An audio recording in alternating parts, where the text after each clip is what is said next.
Farm tech മീഡിയയുടെ YouTube ചാനലിലേക്ക് നിങ്ങളെ ഏവരെയും സ്വാഗതം ചെയ്യുന്നു. ഇന്ന് നമ്മൾ നിൽക്കുന്നത് തൃശ്ശൂർ ജില്ലയിലെ വെള്ളൂർ എന്ന് പറയുന്ന ഒരു സ്ഥലത്താണ്.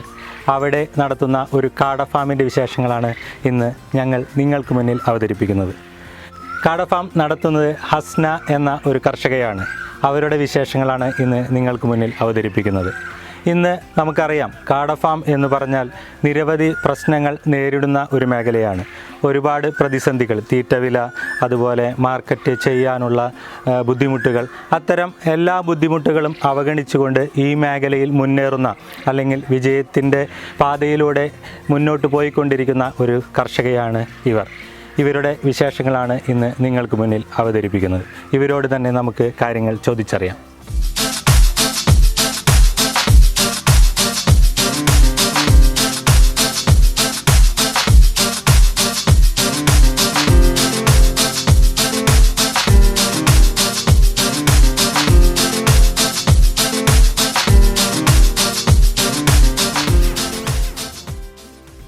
ഫാമിംഗ് മേഖലയിൽ നിരവധി സംഭവങ്ങൾ നമ്മുടെ നാട്ടിലുണ്ട്. ഇപ്പോൾ കോഴി അല്ലെങ്കിൽ കാട, അതുപോലെ മുട്ടക്കോഴി വളർത്തൽ, അങ്ങനെ നിരവധി സ്കീമുകൾ നമ്മുടെ നാട്ടിൽ നടന്നുകൊണ്ടിരിക്കുന്നുണ്ട്. എന്തുകൊണ്ടാണ് എന്നിട്ടും കാട വളർത്തൽ നമ്മൾ തിരഞ്ഞെടുക്കാനുള്ള കാരണം? ഇത് മുതൽ മുടക്കും കുറവ് മതി, സ്ഥലവും കുറവ് മതി, അതുകൊണ്ടാണ് കാട തിരഞ്ഞെടുക്കാൻ കാരണം. എങ്ങനെയൊക്കെയാണ് മുട്ട മാർക്കറ്റ് ചെയ്യുന്നത്, അല്ലെങ്കിൽ കുഞ്ഞുങ്ങൾ നമ്മുടെ ഫാമിൽ നിന്ന് ഏത് തരത്തിലൊക്കെയാണ് മാർക്കറ്റ് ചെയ്യണേ? അത് മുട്ടയായിട്ട് കൊടുക്കുന്നുണ്ട്, പിന്നെ പാക്ക് ചെയ്തിട്ടാണ് കൊടുക്കുന്നത്. പിന്നെ കുഞ്ഞുങ്ങളുണ്ട്, കൊത്തുമുട്ടയുണ്ട്, കൊത്തുമുട്ട വിരിയിച്ച് കുഞ്ഞുങ്ങളായിട്ട് കൊടുക്കുന്നു.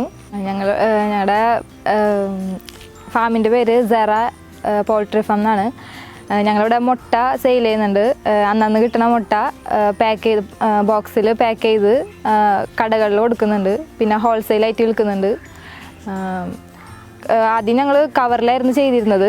അപ്പോൾ കവറിലായിരുന്ന സമയത്ത് കടകളിൽ കൊടുക്കുമ്പോൾ അത് എടുത്ത് വെക്കുമ്പോഴൊക്കെ തട്ടിയിട്ടൊക്കെ പൊട്ടലുണ്ടാവാറുണ്ട്. അപ്പോൾ പൊട്ടുമ്പോൾ ഒരു മുട്ട പൊട്ടിയിട്ടുണ്ടെങ്കിൽ തന്നെ ആ ഒരു കവറ് മുഴുവൻ ചീത്തയായി പോകാറുണ്ട്. അപ്പോൾ ബോക്സ് ആക്കിയ പിന്നെ കുഴപ്പമില്ല, പൊട്ടലുണ്ടാവലില്ല. കൊണ്ടുപോകുമ്പോഴും എടുത്ത് വെക്കുമ്പോഴും ഒന്നും പൊട്ടുണ്ടാവലില്ല. അപ്പോൾ അത് കാരണം കൊണ്ട് ബോക്സിൽ സേഫായിട്ടാണ് ഇരിക്കുന്നത്. അപ്പോൾ അങ്ങനെ ബോക്സിലാണ് കൊടുക്കുന്നത്. പിന്നെ കൊത്തുമുട്ടയുണ്ട്, അത് കൊത്തുമുട്ട വിരിയിച്ചിട്ട് കുഞ്ഞുങ്ങളെ കൊടുക്കുന്നുണ്ട്. ഡേ ഓൾഡ് കുഞ്ഞുങ്ങളെയും കൊടുക്കുന്നുണ്ട്, പിന്നെ വലുതാക്കിയിട്ടും കൊടുക്കുന്നുണ്ട്. കോഴിനെ വാങ്ങിക്കഴിഞ്ഞ് ഒരു 17 ദിവസം തൊട്ട് മുട്ടയിട്ട് തുടങ്ങുന്ന രീതിയിലാണ് കൊടുക്കുന്നത്. എത്ര രൂപയ്ക്കൊക്കെ കാടക്കുഞ്ഞുങ്ങൾ അതുപോലെ കാടക്കോഴികളൊക്കെ കൊടുക്കുന്നത്? അത് മുട്ട കൊടുക്കുന്നത് 2 രൂപയ്ക്കായിട്ടാണ് കൊടുക്കുന്നത്. പിന്നെ കാടക്കുഞ്ഞുങ്ങളെ കൊടുക്കുന്നത് 7 രൂപയ്ക്ക്. ഡേ ഓൾഡ് കുഞ്ഞുങ്ങളെ കൊടുക്കുന്നത് 7 രൂപയ്ക്കാണ് കൊടുക്കുന്നത്. പിന്നെ സെയിലാവാത്ത കോഴികളെ ഇവിടെ നിർത്തി വലുതാക്കി കൊടുക്കുന്നത് 30 രൂപ. അത് കയ്യിൽ കിട്ടിക്കഴിഞ്ഞ് 17 ദിവസം തൊട്ട് മുട്ടയിട്ട് തുടങ്ങുന്ന കോഴികളെയാണ് കൊടുക്കുന്നത്. അത് 100% പെൺകാടകളെ മാത്രമാണ് കൊടുക്കുന്നത്. പിന്നെ ആൺകാടകളെ കൊടുക്കുന്നുണ്ട്. അത് ഇറച്ചിക്കായിട്ട് 30 രൂപയ്ക്ക് തന്നെയാണ് കൊടുക്കുന്നത്. കാട വളർത്തൽ നേരിടുന്ന ഒരുപാട് പ്രശ്നങ്ങളിൽ ഒന്നാണ് അസുഖങ്ങൾ. ഇപ്പോൾ നിരവധി അസുഖങ്ങൾ ഈ മേഖലയിലത്തെ ഒരു വലിയ പ്രോബ്ലമാണ്. ചില സമയത്തൊക്കെ കാട വളർത്തുന്ന സമയത്ത് അസുഖങ്ങൾ വന്നിട്ട് അത് മുന്നോട്ട് കൊണ്ടുപോകാൻ പറ്റാതെ നിർത്തിയിട്ടുള്ള ഒരുപാട് ആളുകളുണ്ട്. നമ്മുടെ ഫാമിൽ ഇത്തരത്തിലുള്ള ഏതെങ്കിലും പ്രോബ്ലംസ് വരാറുണ്ടോ? അസുഖങ്ങൾ ഉണ്ടാവാറുണ്ട്, ഇടയ്ക്ക് ഉണ്ടാവാറുണ്ട്. അത് അസുഖം വരുന്ന സമയത്ത് കാടക്കുഞ്ഞുങ്ങൾ തീറ്റ എടുക്കൽ കുറവായിരിക്കുള്ളൂ. നമ്മൾ സാധാരണ ഒരു ദിവസം 2.5 ചാക്കാണ് കൊടുക്കുന്നതെന്നുണ്ടെങ്കിൽ അസുഖം വരുന്ന സമയത്ത് 1 ചാക്കോളം തീറ്റയൊക്കെ എടുക്കാറുള്ളൂ. ചിലപ്പോൾ അതിലും കുറവായിരിക്കും എടുക്കുന്നത്. അപ്പോൾ തീറ്റ കുറവ് കാണുമ്പോൾ നമുക്ക് മനസ്സിലാവും എന്തെങ്കിലും അസുഖം ഉണ്ടെന്നുള്ളത് നമുക്ക് മനസ്സിലാക്കാറുണ്ട്. ആ സമയത്ത് ഡോക്ടറെ കാണിച്ച് അതിനെന്താണെന്ന് വെച്ചാൽ മരുന്ന് കൊടുക്കാറുണ്ട്. അങ്ങനെ അസുഖം വന്നു കഴിഞ്ഞിട്ടുണ്ടെങ്കിൽ അവറ്റുകൾ തീറ്റ എടുക്കില്ല, പിന്നെ വെള്ളം കുടിക്കില്ല, ഇത് അനങ്ങില്ല. എവിടെയെങ്കിലും ഇരുന്നിട്ടുണ്ടെങ്കിൽ അവിടെ തന്നെ ആയിരിക്കുള്ളൂ കിടക്കുന്നതും ഇതാക്കുന്നതും. തീറ്റ എടുക്കില്ല, വെള്ളം എടുക്കില്ല. അപ്പോൾ അങ്ങനെ ഇരുന്ന് വേറെ കോഴികൾ കയറിയിട്ടുണ്ടെങ്കിൽ മേത്ത് കയറി ചവിട്ടുക അങ്ങനെയൊക്കെ ആയിട്ട് ചത്തു പോവാറുണ്ട്. കുറേ ഇടയ്ക്ക് 2-3 പ്രാവശ്യം ഇങ്ങനെ ഉണ്ടായിരുന്നു. അപ്പോൾ ഡോക്ടറെ കൊണ്ടുവന്ന് മരുന്നൊക്കെ കൊടുത്ത് അങ്ങനെയാണ് ഇതാക്കൽ. പിന്നെ ഡെയിലി ഗ്രോവി പ്ലസ് കൊടുക്കലുണ്ട്, വെള്ളത്തിലൊഴിച്ച് കൊടുക്കലുണ്ട് മരുന്ന്.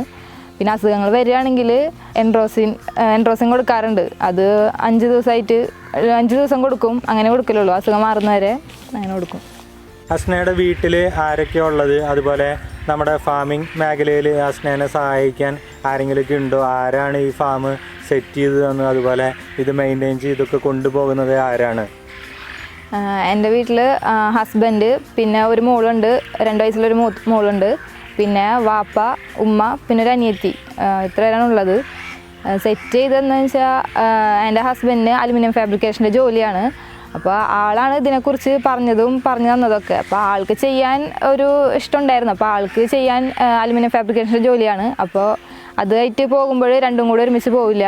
ആൾക്ക് പുറത്തൊക്കെ പോയി ഇങ്ങനെ ചെയ്യേണ്ട ആവശ്യം വരുമ്പോൾ ഇവിടേക്ക് നോക്കാൻ പറ്റില്ല, ശ്രദ്ധ വരില്ല. അപ്പം അങ്ങനെയൊക്കെ ബുദ്ധിമുട്ടുള്ള കാരണം ആളാണ് എനിക്ക് ആദ്യം ഇത് സെറ്റ് ചെയ്ത് തന്നത്. എല്ലാ കാര്യങ്ങളും ചെയ്ത് കോഴികളൊക്കെ ഇറക്കി എല്ലാം ചെയ്ത് ശരിയാക്കി തന്ന് ഞാനും വാപ്പയും കൂടിയാണ് ഇത് നോക്കുന്നത്. കാലത്ത് വരിക, കോഴികൾക്ക് തീറ്റിട്ട് കൊടുക്കുക, പിന്നെ വെള്ളത്തിൽ ഡെയിലി ഗ്രോ പ്ലസ് മരുന്ന് ഒഴിച്ചു കൊടുക്കലുണ്ട്, അത് ഒഴിച്ചു കൊടുക്കും. പിന്നെ മുട്ട വറക്കുക, കാട്ടം ക്ലീൻ ചെയ്യുക, അത്രയും മാത്രമേ ഉള്ളൂ ഇതിനകത്ത് പണി.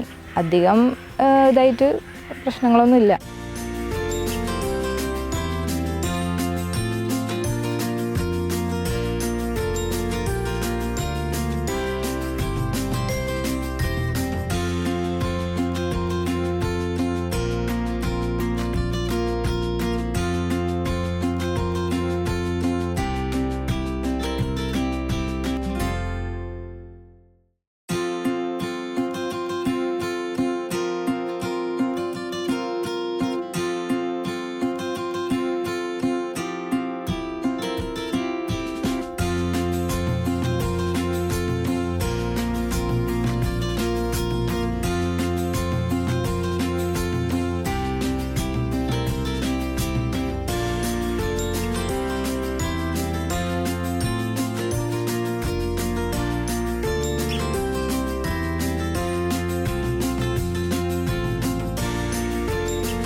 ഇപ്പോൾ കുറേ വീട്ടമ്മമാരൊക്കെ ഏകദേശം കാലത്തെ ജോലികൾ, വീട്ടിലത്തെ ജോലികളൊക്കെ കഴിഞ്ഞ് വെറുതെ ഇരിക്കുക.